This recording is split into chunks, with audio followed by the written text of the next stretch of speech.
Hello, everyone. Welcome back to another episode of We Want to Talk podcast, where we want to talk to you about everything. If you're new here, I'm Kaylyn. And I'm Alyssa. And we're your hosts of We Want to Talk podcast.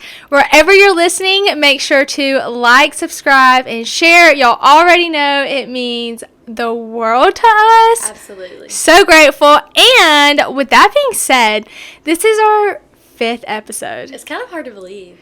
I know. I feel like we just recorded our first episode last week and we're already on number 5. Yes. And with the numbers that we're getting so far, we're in like the top 10% of podcasts. So shout out to y'all for being so awesome and listening to us every single week, because we are so grateful for all of your support, and we just cannot wait to continue sharing all of these ideas with y'all and y'all hearing all of the ideas that we have for the next few months. Yeah. We thank you seriously. Yeah, and October, which I know this is so far away, but we were just working on our schedule last week, and October is going to be so fun. We're going to have some things that tie in with Halloween, and these next couple of months are just going to be really fun for the podcast. So, thank y'all so much. We love y'all so much, but with that being said, I know I went on a little tangent there, so as you can tell by the title, we are diving into our first episode of relationship advice. I'm kind of really excited about this one. We've been wanting to do a relationship advice episode, but we were kind of wanting to hit a couple of other topics first. But today we're going to kind of dip our toes in, and this one's going to be all about like living with your partner and when you've kind of left the relationship phase and entered a roommate phase. Yes, it's very awkward. Yes. And I also kind of want to put a disclaimer that we're not saying our relationships are perfect. Absolutely not. Not at all. Yes. We're just sharing what we know and hoping that can help you. So. Yes. And if this is the first episode you listened to by us, I'm married, Alyssa's in a relationship, and so we're just kind of giving you our thoughts and our advice on these topics and how, you know, we've kind of went through these situations. So like Alyssa said, we're not saying we're perfect. We're not saying to break up with your boyfriend or anything like that, y'all, okay? So just these episodes are just us talking to y'all, okay, and giving our point of view on things. So I also want to start off by saying that this topic we're discussing today is definitely something that's normal, okay? Entering or going into that phase of your relationship where you're a little bit more like roommates than maybe partners or being married is totally something that's okay. It happens to relationships over time, especially like when we were kind of talking about this, we were saying it's very common for relationships with people who work a lot, have kids, etc., those types of things. So this is just going to be some advice on how to handle that situation and maybe how to exit that roommate phase before you get in a little bit too deep and you're past the point of repair. So okay, I think we have like 4 bullet points of ideas that we were kind of saying that we kind of feel like example what it might look like to be in the roommate phase. When we give these bullet points, we're going to go kind of like into a little bit more detail on each, maybe give you some examples from my relationship, Alyssa's relationship, and just kind of talk about it from that way. And also, before we get started, once again, just a reminder, if you're new here, my husband's name is Mike. And my boyfriend's name is Mike. So you're in for a ride. So when you hear Mike, we could be talking about either one, honestly. It's going to get very confusing. So just bear with us. It might be a little bit easier to keep up with it if you're watching on YouTube and you can actually see us talking. But you might be a little bit used to our voices by now if you're a couple episodes deep. So, yeah. Anyways, with all that being said, we feel like the first major sign of entering that roommate phase is when you're arguing with your partner, like over chores, like you would be with your roommate. Like, take freshman year of college and you've turned that into your relationship. Yeah. Like, you didn't take the trash out. Okay, well, you didn't do the dishes. Well, you didn't do the laundry. Yes. Well, where are my clean clothes? Like, going back and forth, and it's just Yes. not worth it at all. Freshman year of college, I lived with random roommates. One of them was, like, my best friend, got along with her super well. One of them we never saw. I don't even think I know where she lived half the time freshman year. And then another one, she kind of kept to herself a little bit. So, but it was always a constant, like, well, whose dishes are these in the sink? Like, well, we took out the trash last week. It's your turn this week. And when you're turning your relationship into that, maybe it's time to kind of like, okay, wait, what's kind of happening here? Right. So I've seen, the reason why I wanted to cover this whole topic and even this point first is because I've seen so many posts and so many TikToks about this. You'll probably hear me reference this a bunch of the videos, but I'm in a Facebook group. It's actually another girl's podcast and another girl that I follow, but I'm in one of her Facebook groups, and a lot of the girls in this group reach out and ask for relationship advice, and I was just seeing one the other day that was talking about this topic, and that's why I was telling Alyssa, I was like, maybe we should cover this as our first relationship advice idea, because a girl was posting and she was like, we have kids, we aren't like separating like our relationship from like being parents or being roommates, like how can we fix this? And a lot of the girls were commenting and like saying how like they separate chores and stuff like that. And so I kind of want to start off on that and ask Alyssa how her and her Mike separate their chores. Yes. So we moved into a new apartment about a year ago, and from day one, we made an agreement. Like, okay, I told him, I was like, okay, I'll do all of the laundry. I'll wash it, I'll fold it. I don't mind doing laundry, but I hate touching the dishes. Yes. And he doesn't mind doing the dishes. So till this day, this has worked seamlessly. Like, he's not asking me where are my clean clothes, and I'm not asking him like, hey, you haven't done the dishes. Yeah. It's just understood that that's each of our chores. So, like, we'll tackle other stuff together. Like, sometimes I'll come home and he's in the bathtub, like, scrubbing it with bleach. And, like, it's just so my Mike would never. Mike was doing it this week. It was crazy. I walked that in is from work so funny. and he was doing it. I was like, well, I guess we're cleaning today. So, but yeah, I think that's really important, is discussing it first and communicating it, because now we don't argue about the dishes. Like, Mike's so good about doing the dishes now. He does them like every night before we go to bed. It's nice. Oh my goodness. I feel like a lot of that though has to deal with, you have to remember sometimes your partners weren't raised in the habit of cleaning. That's true. And so you move in with your partner and it's almost like you having to become a mom, or if you're in a reverse situation, it can be you having to act like the dad of your partner. Yeah.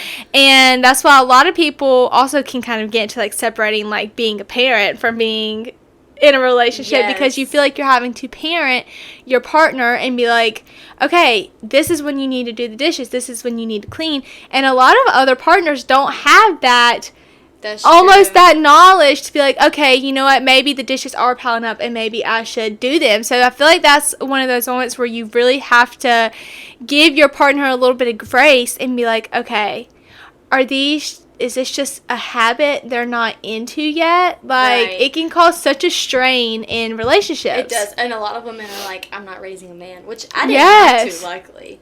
But that's how a lot of women feel, is like, I'm not raising you. Like, that was your mother's job. If you don't know how to do the dishes, then that's on you.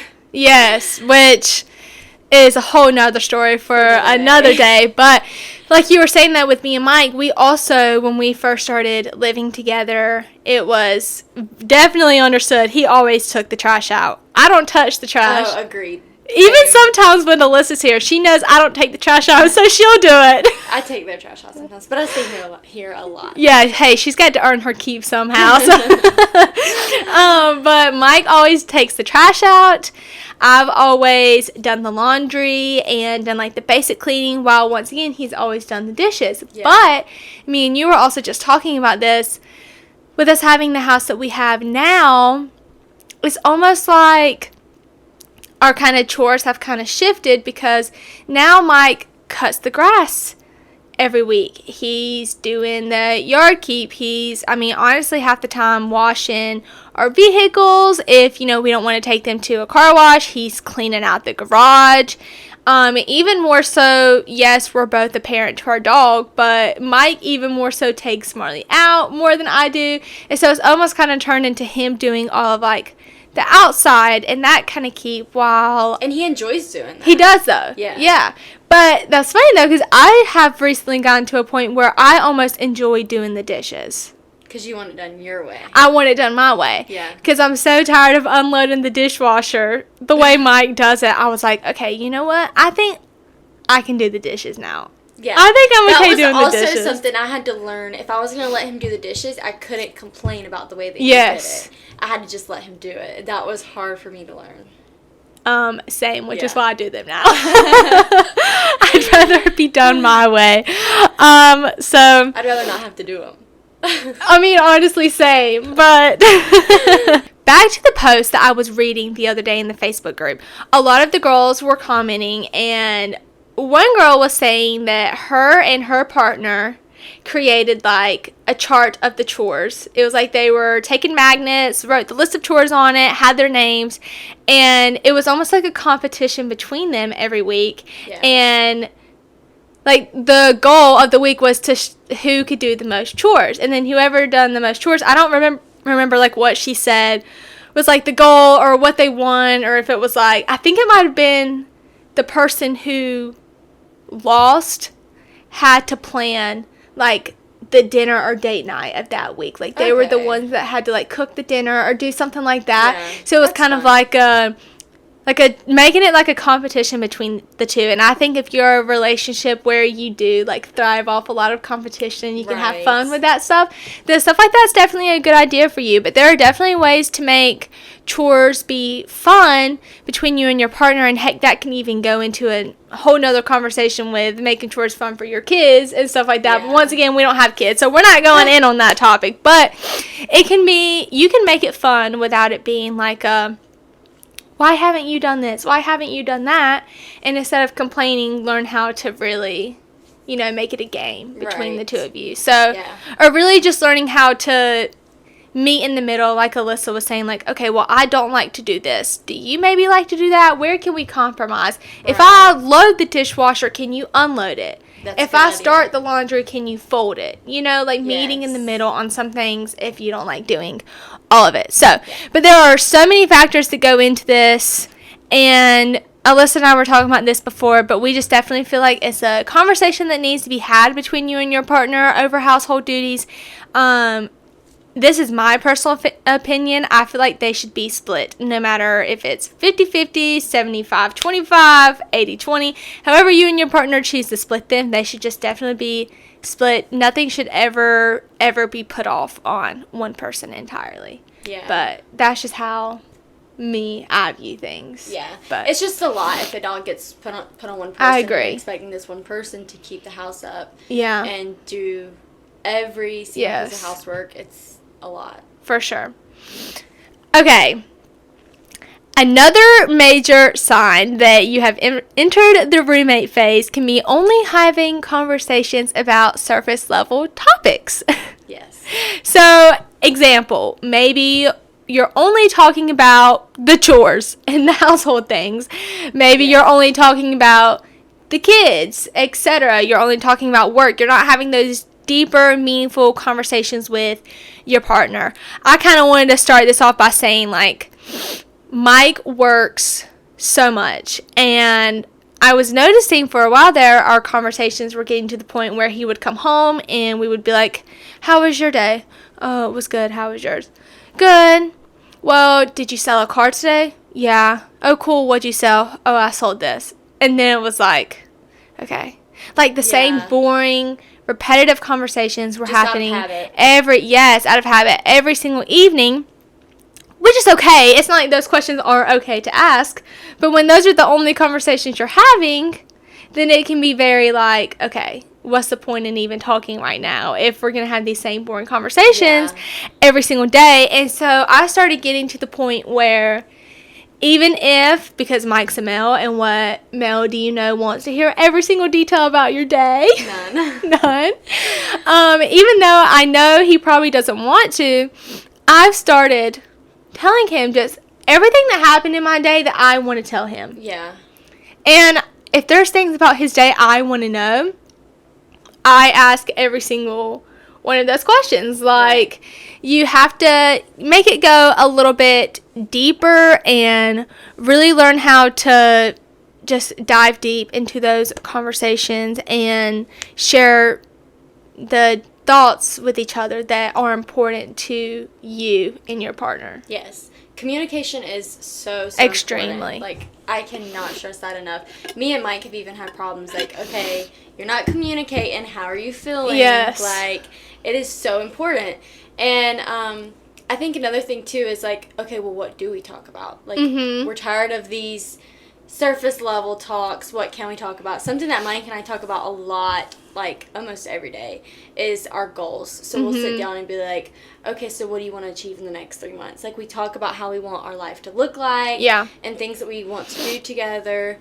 Expectations from each other is really important as well. Also, like, when you're not feeling fulfilled, like, at what point do you reach out and say, hey, you didn't hug me today. Like, you didn't kiss me today. Yeah. I'm not feeling the love. Yeah. Like, do something about it. And at that point, instead of feeling down about it and depressed and sad, you've communicated that. Yes. And your partner's able to fix that, and boom, y'all are better. So yes. I think communication has 100% to do with that. Yeah, and that last topic you just mentioned, there's something I wanted to say, kind of bounce off of that is almost kind of like a piece of advice for this. One thing that Mike and I started doing in the evenings is when we're laying in bed together at night, we say, okay, like, what is one thing that you're grateful that I did today? And the other person will say what they're grateful for, and then you do the same thing for the other. And it's not even something where we're, like, saying these huge things. Like, when I was explaining it to Alyssa, I was like, it's not like I'm sitting here saying, like, oh, thank you for sending me $200 to go shopping. Like, the things you're grateful for don't have to be these huge, extravagant things. They've been things as small as, like, when I had my brother in town, I was like, thank you for spending time with my brother tonight and playing video games with him. Or, thank you for taking 5 minutes out of your morning this morning to come and lay down and cuddle with me, like, before your day started. Like, things that are so simple, and we've almost realized in those moments in the evenings when we're saying those things, you realize if you actually went out of your way for your partner that day. Yeah. Because there's been a moment where I was telling Alyssa, it sounds awful when you say it, but, like, she's saying, like, that communication is so important. There was one day where I was like, honestly, we barely spent any time together today. We barely communicated.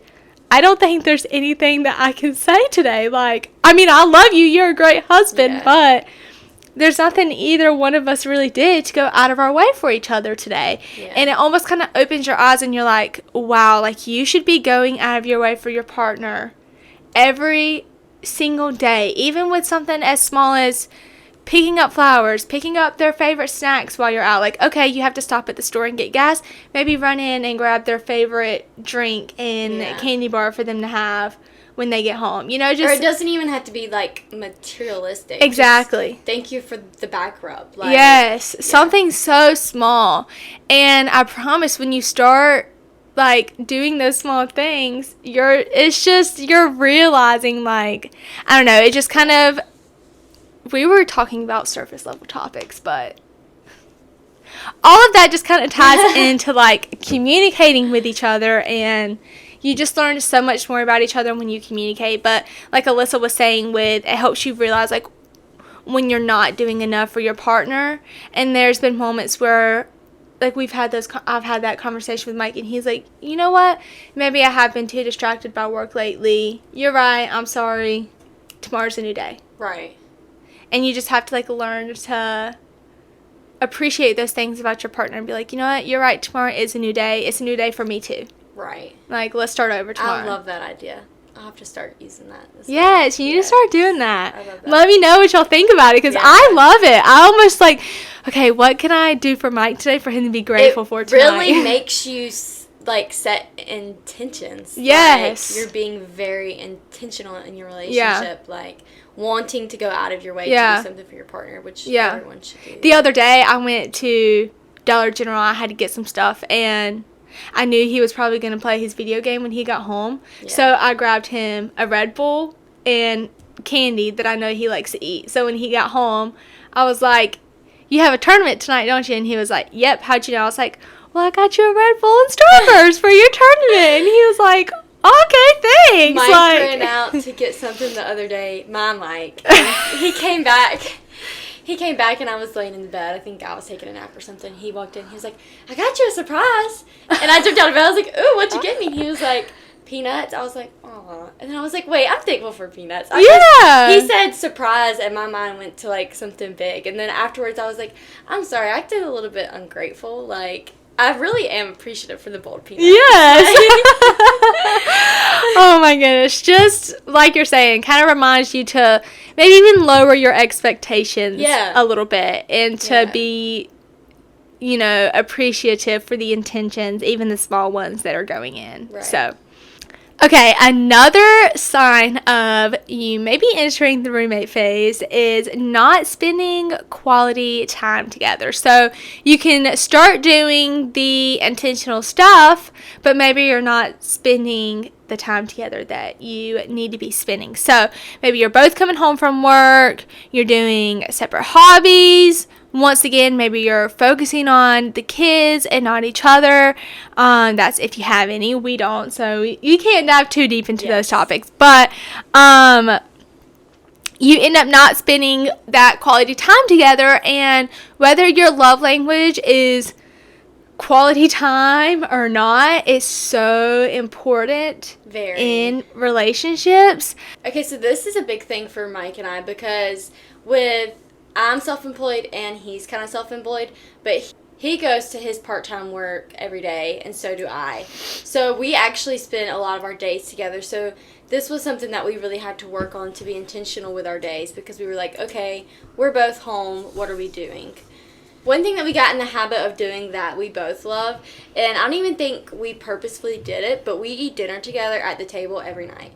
Like, at the dinner table, doesn't matter if it's takeout or if I cooked or whatever. Yeah.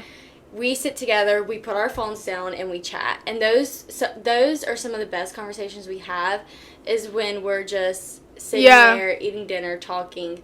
And it seems like something small. Yeah. But even that 30 minutes, it helps so much. We also recently started watching The 100, and Mike doesn't even watch TV. Like, he hates watching TV. But for some reason, we love the show, The 100. It's amazing. But so every night now, like, it's our routine before bed is we go lay on the couch and watch 1 or 2 episodes together. And that's just something where it's just me and him, and we also don't have our phones. We're just laying together, spending time. We'll even pause it and talk sometimes. Yeah. Like, that helps a lot. Another thing that's my favorite is the weekly date nights. Like, it doesn't even have to be something extravagant. We don't have to go mini golfing or go to the movie theaters. Yes. But even if we go pick up some food to go and go sit somewhere and eat it, or or we'd like to take Callie, which is our dog, for a long walk. I think you really have to be intentional with what you're doing, because if you're both just sitting there on the couch on your phones all night, when you actually do have time together, you're not getting anything done, you're not communicating, and it's not helpful to your relationship. Yeah. I think something major to point out too is all relationships are going to be different, so how you spend your quality time together can be totally different, and I think that's going to definitely go based off of, like, your love language. Like I was just saying, like, you can tell, which I don't know if y'all have done, like, the love language quizzes, but you can tell that y'all definitely enjoy, like, the quality time together, and probably since y'all like to sit down and chat, like, the words of affirmation. Yeah. My love language is words of affirmation with physical touch right behind it, and Mike's love language is physical touch. So Mike's that one huge up for talking. If you know him, then you'll know. Like, I mean, he definitely will talk and communicate with you, but, like, I'm on, like, a level 10 on the talk scale, and he's probably like a 5. Right. You know, we're a little bit different. And so for Mike and I, we're a little bit different in the way that we like to spend our quality time together, because So one of our major things is we both have hobbies. His hobby is when he comes home from work, he likes to play video games because that's also his time for him to chat and catch up with his friends. He's playing video games with his friends. It's a way for him to kind of like have fun, release some steam at the end of the day. I like to read. I'm like in my reading era right now. If you follow me, then you know that, but I love to read. And so we were both getting to the point where Mike was playing his video games so late. I was getting so distracted and deep into a book that it was 10:30. It was time for bed. And then we realized that we didn't spend any time together, and here I am at 10:30 at night mad because my husband didn't spend time with me when it's also my fault. Well, you didn't spend time because with him I didn't either. spend time with him either. Right. But I'm so frustrated about it because now I'm like, oh my gosh, now we have to go get in the bed. We have to wake up in the morning. He leaves for work. I'm at home alone again, and we're going to do the same thing tomorrow night. And so we had to start making sure that we were making quality time together, and I really don't even think it was something that was necessarily like a conversation that was spoken between us. It was just all of a sudden one day, then we just started doing those things and realizing how much we appreciate it. So some of the things that we do is, instead of reading or playing video games until 10:30 at night, we've stopped 30 minutes sooner and made sure that we get ready for bed together, because honestly that is when Mike and I talk the most. It's not during dinner together because his work schedule is different every day. So I like to, when I'm washing my face and getting ready for bed. 30-minute get ready for bed routine. So. Well, I like to take baths in the evenings and stuff. So while I'm washing my face, doing my skincare, brushing my teeth, taking my contacts out, that's typically the point where Mike and I are chatting and talking, and we're telling each other about our day. And then because we've taken those few minutes to get ready for bed early, we also have time to lay in bed and cuddle and get in Mike's physical touch that he needs. So I need my words of affirmation and conversation. He needs his physical touch. And so we've started making time to talk in the evenings and cuddle in the evenings. And I think it's almost now bedtime's my favorite time of my day because I even look forward to cuddling with him and just hugging him and kissing him and spending that time together. Yeah. And I've grown to appreciate it so much. And now it's the end of the day and y'all are both fulfilled. Yes, yes. I've also noticed that in the last couple of weeks, I don't know why Mike started doing this, but I've noticed before he goes to take a shower in the morning, because he wakes up at 7 o'clock and can't go back to sleep. Mm-hmm. So I'll notice around 7:45 or 8 when he knows. I like to kind of wake up around that time just because I have a routine every day. But he'll come in there and come lay in bed with me and cuddle me for 10 minutes. And that kind of wakes me up. But it's such a positive start. It is. To my morning, being waking up to him. Yeah.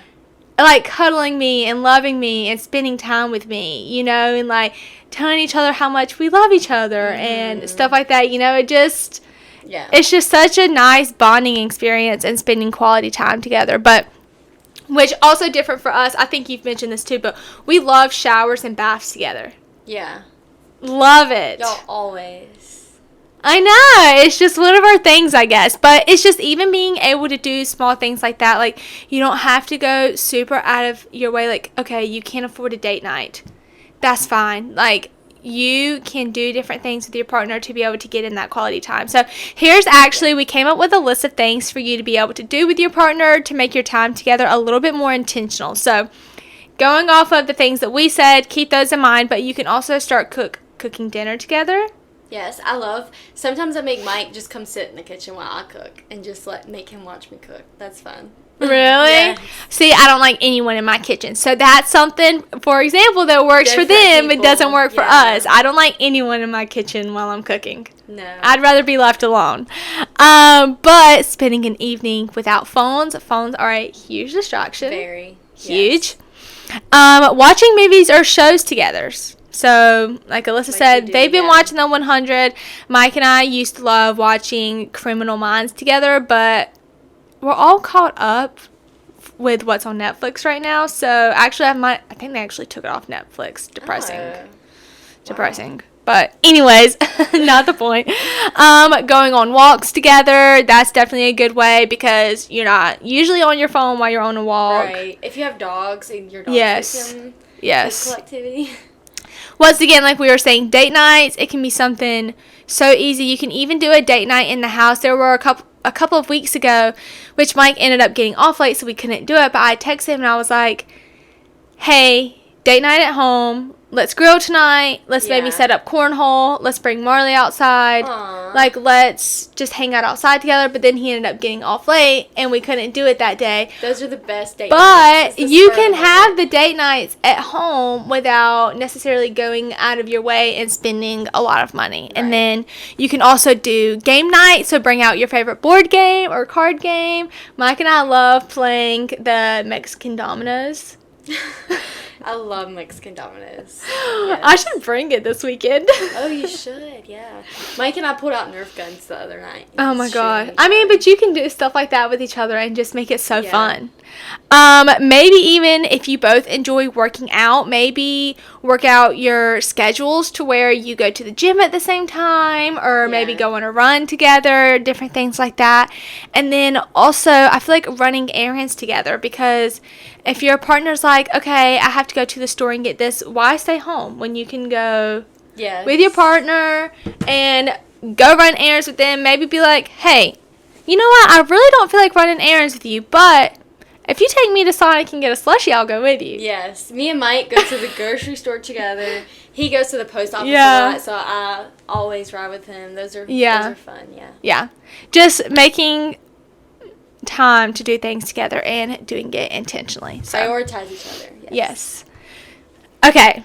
Our last point to showing that you might be entering the roommate phase is not treating each other as your equal. And this one's a little bit more complex than just that. But so sometimes once you've been in a relationship for so long, you've moved out of the honeymoon phase.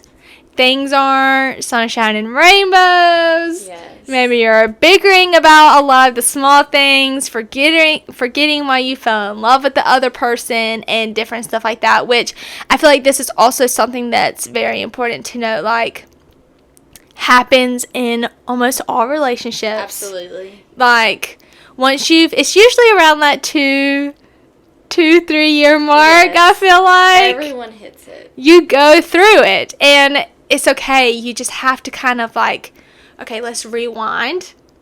We're partners. Where did we go wrong? What's going on? Yes, we're partners. When did you start treating me as a roommate? Yes. When did you start treating me as your child? You know, like, when did we cross that boundary that is supposed to be in place? Basically, this kind of ties in with almost everything we've said, but you obviously have to learn to tough it out through those difficult times and ultimately never stop dating your partner, really communicate with each other. Literally everything that we were just talking about kind of all ties into basically like forgetting that your partner is your partner. So you've probably done the things like, okay, so for example, when Mike and I started dating, Mike used to write, which I know you remember this, but Mike used to write me letters all the time.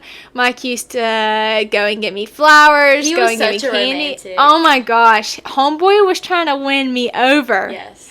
And even one day I had to remind him, like, you know, you don't really do those small things anymore. However, I want to add that sometimes those small things do turn into other things. Right. Like now, Mike might not write me as many letters or buy me as many flowers, but he takes care of me. He's provided me with a house, a vehicle. So let's separate that. I feel like it's important to explain that just because they're not doing things anymore, as long as they're still showing their love to you and what, you know, all relationships evolve over time is basically what I'm trying to say. And so the way you show each other that you love each other evolves, but sometimes you kind of stop doing those things altogether. You stop going out of your way like the way you used to.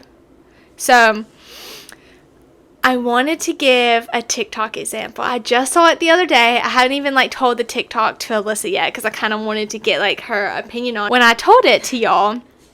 So this girl, and some of y'all might have seen it. Y'all might know what I'm talking about. But this girl was saying that her and her husband started going to marriage counseling, which, by the way, marriage counseling is not always a bad thing. Not okay, at all. just because you're going to marriage thing. counseling does not mean you're getting a divorce and separating. It can be very beneficial for every relationship.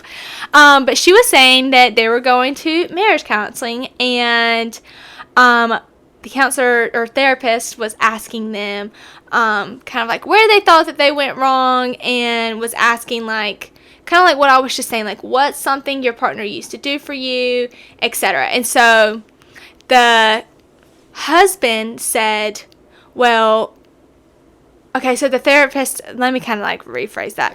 The therapist asked them, what is something that you used to do for your partner that you didn't like to do, but you still did anyways? And so the husband said, well, I used to hate spending all night on the phone and sleeping on the phone together, but I did it for her anyways. And then the wife said, well, I absolutely hate going golfing with him, but I used to go golfing with him.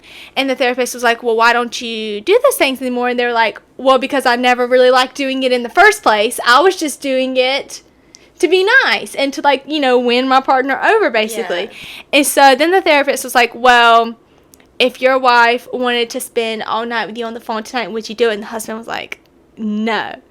And so then she asked the same question to the wife and asked, if your husband asked you to go golfing, would you go? And she was like, no. And so then the therapist was like, well, if y'all were separated, you're going on a date with another person, and a guy asked you to go golfing with him, would you go? And she was like, well, yeah. And then she asked the husband the same thing. If you're talking to a new girl and she wants to spend all night on the phone with you, would you do it? And of course he was like, well, yes. And she was like, well, there's your problem. You stopped doing it for the person that you love. You're doing it for the new relationship, for the thrill of it, to win the person over. But then once you got them, you stopped doing those things that you did to make your partner happy in the beginning of your relationship. Wow, that's very true.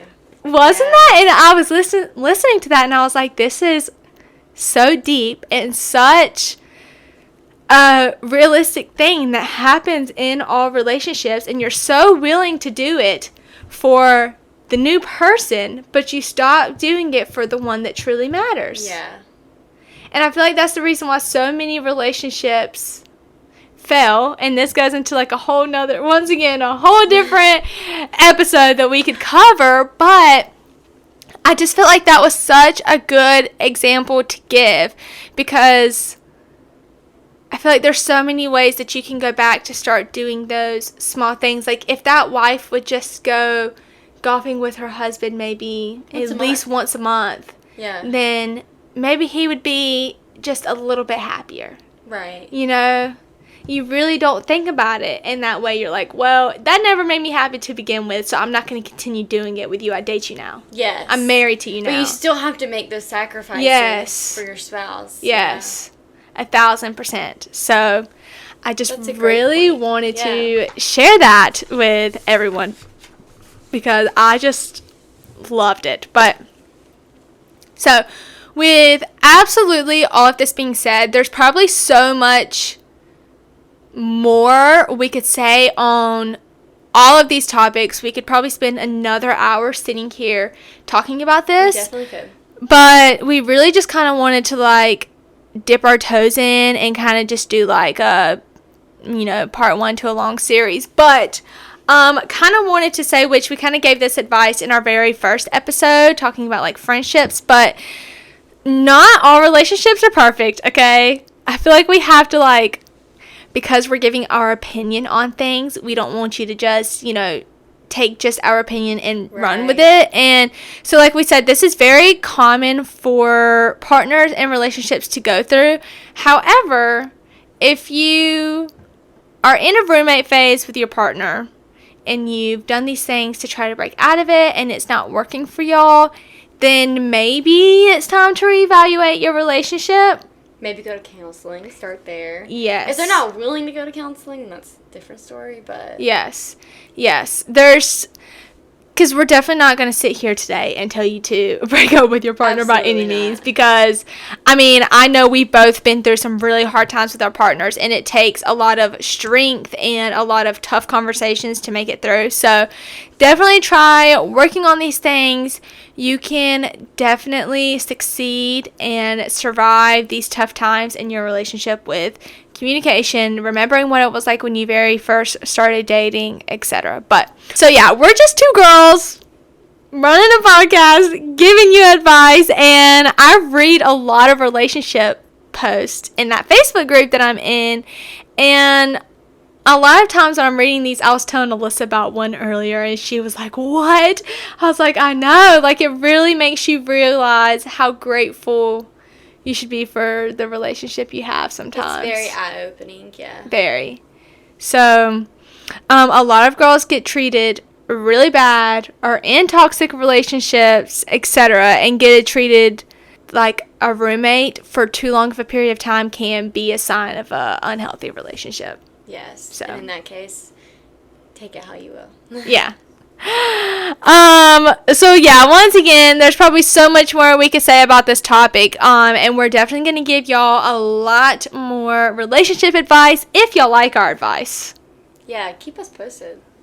Do y'all like what we have to say? We're not professionals here. We're not professionals here or anything. So, oh my goodness, we're just giving you advice based off our relationships. Yeah. But yeah, we really just kind of wanted to stick our toes in the water today, kind of do a part 1 to like a very long series of our relationship advice that we want to give y'all. But yeah, that pretty much concludes today's episode. Once again, if you're not already, make sure you follow all of our socials. I'm going to have them linked in the description box below. Please make sure to like, subscribe, share. We cannot express how much we appreciate all of your love and support. And with that being said, we will see y'all next week. Bye, friends.